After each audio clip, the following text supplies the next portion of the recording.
Hello, hi, very good evening, all my students. This is Sangeeta and welcome to Ganga TGT PGT home science. Ganga TGT PGT home science में आप सबका बहुत बहुत स्वागत है। तो आज हम पढ़ेंगे सिलाई मशीन यानी सेविंग मशीन। तो हम सेविंग मशीन को याद करते हैं। ये क्या है, कब इसका आविष्कार हुआ और इसका जो आविष्कार किया वो किसने किया उसके बारे में देखेंगे। और ये हमारा chapter LTGI CT PGT net ये सभी में पूछा जाता है, तो ये हमारे लिए बहुत इम्पोर्टेंट है।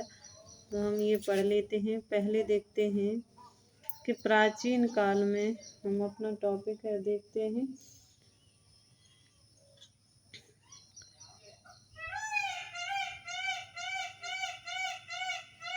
प्राचीन काल में सिलाई अधिकतर हाथ से की जाती थी। हवा चल रही है। कालांतर में सिलाई करने के लिए मशीन का आविष्कार हुआ, वो इलियासोव ने किया। इलियासोव ने कब किया? वो किया 1846 में। पहली सिलाई मशीन का निर्माण, यहाँ रोड चल रहा है तो सभी वाहनों की आवाज़ आ रही है। पहली सिलाई मशीन का आविष्कार किया। यह मशीन आधुनिक मशीन की अपेक्षा धीरे चलती थी। जो पहली सिलाई मशीन थी वो आधुनिक सिलाई मशीन की अपेक्षा धीमे चलने वाली थी।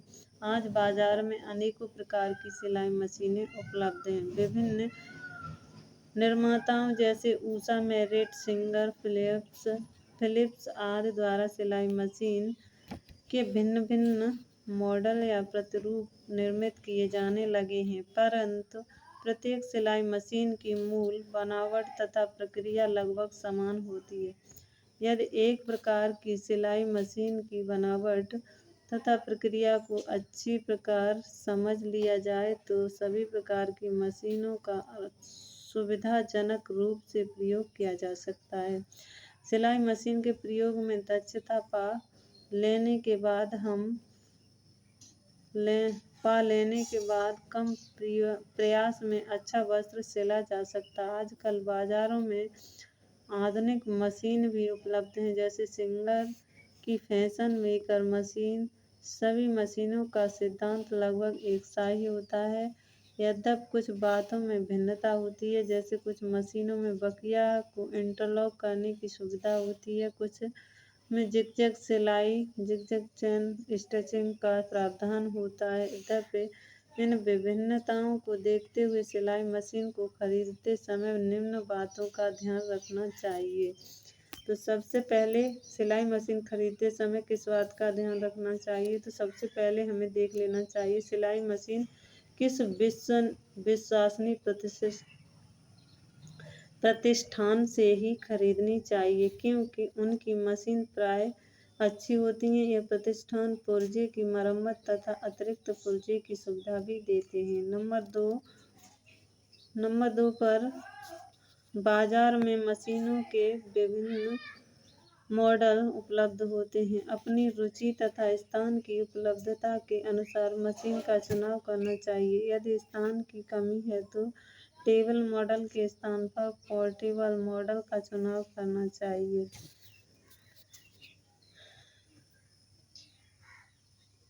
बिजली से चलने वाली पोर्टेबल मशीन रखरखाव में सुविधाजनक तथा उपयोग करने में सरल होती है। नंबर 3 पर आधुनिक मशीन से साधारण सिलाई के साथ साथ बहुत से अन्य कार्य जैसे पाइपिंग, बाउंडिंग लगाना, चुन्नटें डालना, रफू करना, बटन लगाना, काज बनाना इत्यादि पुर्जे के प्रयोग के लिए कुछ प्रतिष्ठान प्रशिक्षण भी देते हैं। मशीन के साथ निर्देशन या जानकारी प्राप्त कर लेनी चाहिए। ये सभी हमें ध्यान रखना चाहिए। अब हम देखते हैं अपनी मशीन के भाग क्या हैं। यहाँ से हमारा जो क्वेश्चन है पूछा जाता है। वह हम देखते हैं। वो है मशीन के विभिन्न भाग एवं उनके कार्य क्या हैं। सिलाई मशीन में निम्नलिखित प्रमुख भाग होते हैं। कार्य के अनुसार प्रत्येक भाग का अपना अलग महत्व है। स्पूल, पेन या किल्ले। मशीन के ऊपर दो स्पूल पेन लगे होते हैं जिनमें स्पूल पेन कहते हैं। ये धागे की रील को साधे रहते हैं।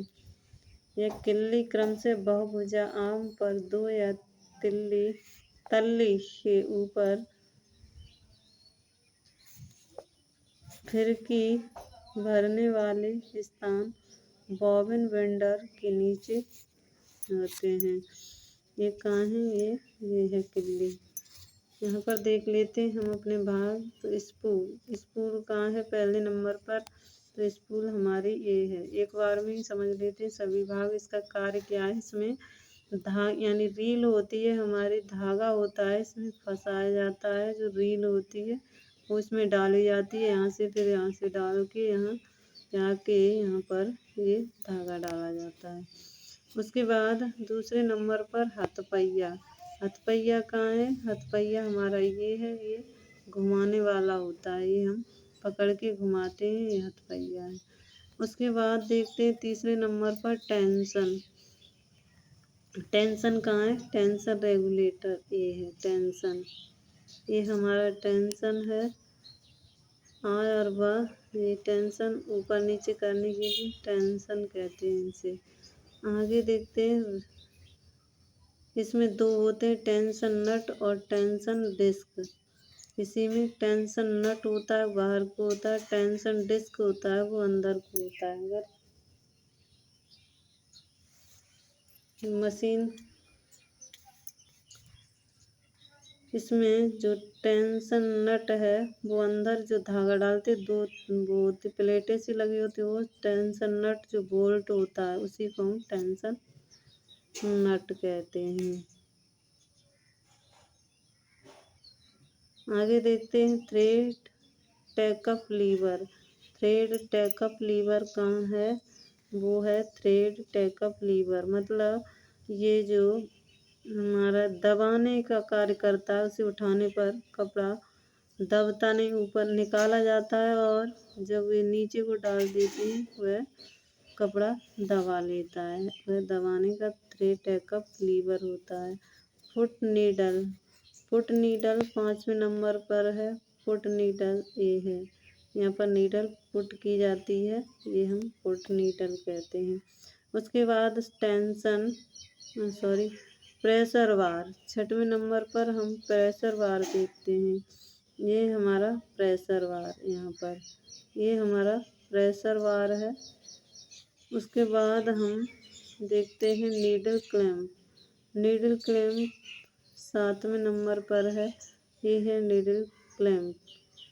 इसी में नीडल क्लैंप मतलब उसमें जो बोल्ट होता है वो कसने की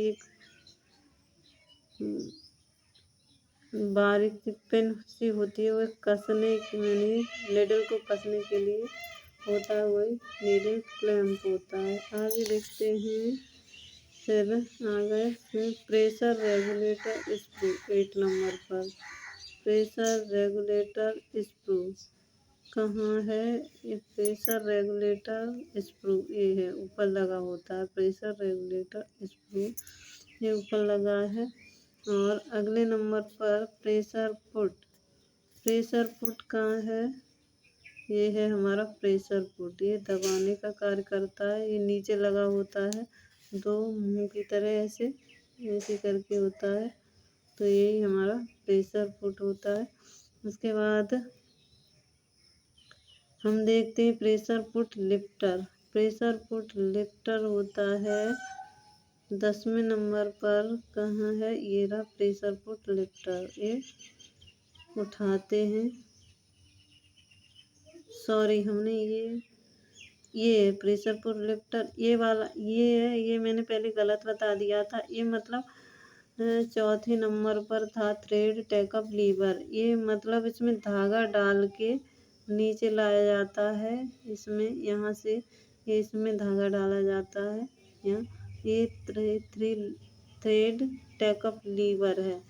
ये है लिफ्टर, ये इसे दबाने का कार्य करता है और इसे उठाने का ये होता है। तो सॉरी इसके लिए बच्चों, मैंने आपको बता दिया है। ये ट्रे बैकअप लीवर है, ये ट्रे लिफ्टर है, ये प्रेशर फुट लिफ्टर है। आगे देखते हैं 11 number face plate. Face plate कहाँ होती है? फेस प्लेट ये हमारे सामने ही मशीन पर लगी होती है, चमकीली सी होती है। आगे 12 नंबर पर थ्री गाइड। थ्री गाइड यहाँ होता है नीचे, और आगे है 13 नंबर पर थ्रॉट प्लेट।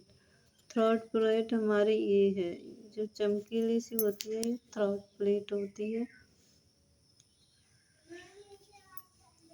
उसके बाद 13 नंबर पर देखते हैं हम, 13 नंबर पर थ्रॉट प्लेट दी। 14 नंबर पर feed dog.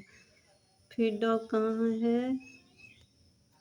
Feed dog, feed dog 14 number किधर गया? ये रहा, ये हमारा फीड डॉग है यहाँ पर, ये फीड डॉग है।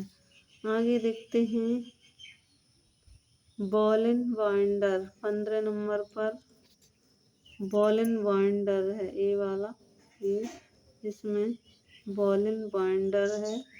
इसके बाद 16 नंबर पर stop motion screw. Stop motion screw ये यहाँ पर लगा होता है तो वाइंडर से। उसके बाद 17 नंबर स्टिच रेगुलेटर, ये स्टिच रेगुलेटर है, इसे कम या ज़्यादा करने का कार्य किया जाता है, ये स्टिच रेगुलेटर है।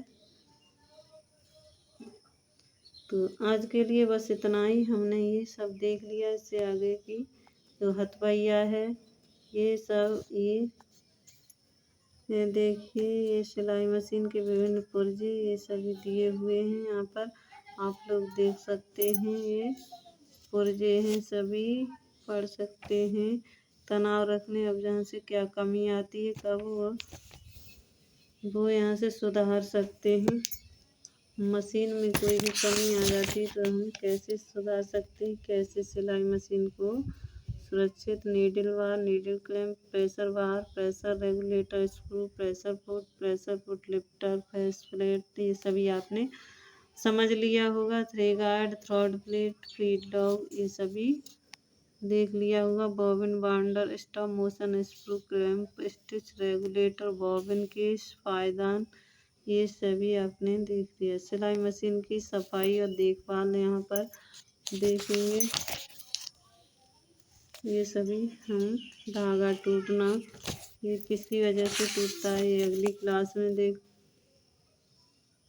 देखते हैं। तो आज के लिए बस इतना ही, मिलते हैं हम अगली वीडियो में और नए टॉपिक के साथ। Thank you so much.